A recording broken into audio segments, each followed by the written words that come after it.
آیا کله مو پوښتنه په ذهن کې راغلې یا مو له چا پوښتنه کړې ده چې بنګلدیش ولې له اوسني پاکستان نه جلا شو؟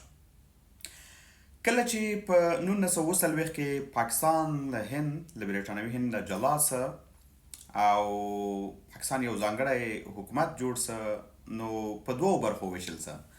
ختیځ پاکستان چې اوسنی بنګلدیش ده او لویدیځ پاکستان چې اوسنی پاکستان ده.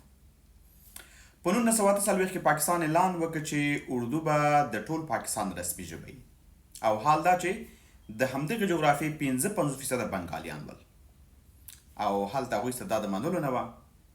که څه هم هغوی خواري وکړله خو دا ونه شو. بالاخره په 1952 کې د ژبې خوځښت پیل سو او وویل چې باید بنګالي ژبه هم رسمي ژبه سي، ملي ژبه سي. خو چا ورسره ونه منله، نه ملي نه رسمي ومنله ورسره. له هغې وروسته بنګالیانو په 1970 کې د بنګالیانو یو مشر وسې شیخ مجیب الرحمن نومېده چې بیا یې ازادي هم واخیستله.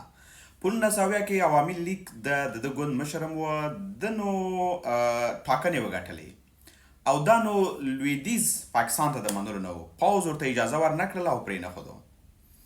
هماغه و چې په 1971 کې پاکستان چې و د مارچ په 15 په بنګال کې یا په اوسني بنګلدیش کې دوی پوځي عملیات وکړل. سخت زیات خلک یې ووژل، ښځې یې بې عزته کړلې، کورونه یې لوټ کړل، ځوانان یې ورته ووژل، یو بد حال یې ورباندې راونښلو. همغه و چې قوم، ملت او جمع محصلین دا خلک پورته سول، وسلواله مبارزه یې شروع کړله. د دې مشري شیخ مجیب الرحمن کوله. دی وخت کې نو هند هم له بنګلدیش نه ملاتړ اعلان کا. هماغه اوس په وروستیو کې بیا نو هند پوځي مداخله هم په وروستیو وختونو کې ورسره شریکه سوه چې بیا تقریبا بنګلدیش په 1971 کال کې د ډسمبر 14 بسې ازادي له اوسني پاکستان نه واخیستله او پاکستان یې په 2 برخو وویشه چې بنګلدیش یې ورنه جدا که.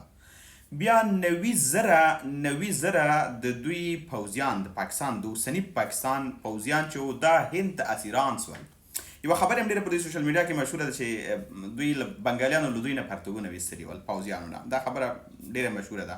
دا چې څونه حقیقت نه لري نه لري د باندې بیا کېدای شي بله ویډیو باندې خبره وکړو. خو زه غواړم د پاکستان لږ تاریخ باندې همیشه یو ویډیو دوه ویډیوګانې جوړې کړم. زه پاکستان تاریخ درته ووایم ځکه ضرور ده چې موږ او تاسې باید د پاکستان په تاریخ باندې پوه شو. خپل تاریخ خو ما سم الحمدلله زده دی، پوهېږو مشرانو هم څه کړي، کشرانو هم څه کړي. هغه ده بیا کله چې دا 90 زره پښتانه اسیران سول، بیا د یو څه وخت په تېرېدو باندې د امریکا او د روس په منځګړیتوب باندې بیا دلته سوله وسوله.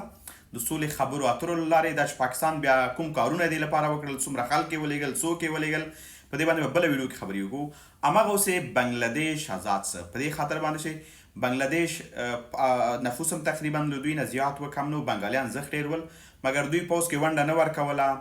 سره دې چې ډېر صادرات یې له دوی نه ول، دغه نه یې هغه نه کول، همکاري نه کوله ورسره لویدیځ پاکستان، پرمختګ یې نه کوو، پروژې نه پلي کول، یعنې په هر ډول امکانات یې په دې خلکو حتی پوځ کې ونډه نه ورکوله. یعنې د دوی له ظلم و جبر نه کاملا دا خلک راتنګ سول او بالاخره وسلواله مبارزه یې وکړله او نن دا دی یو آزاد بنګلدیش لري.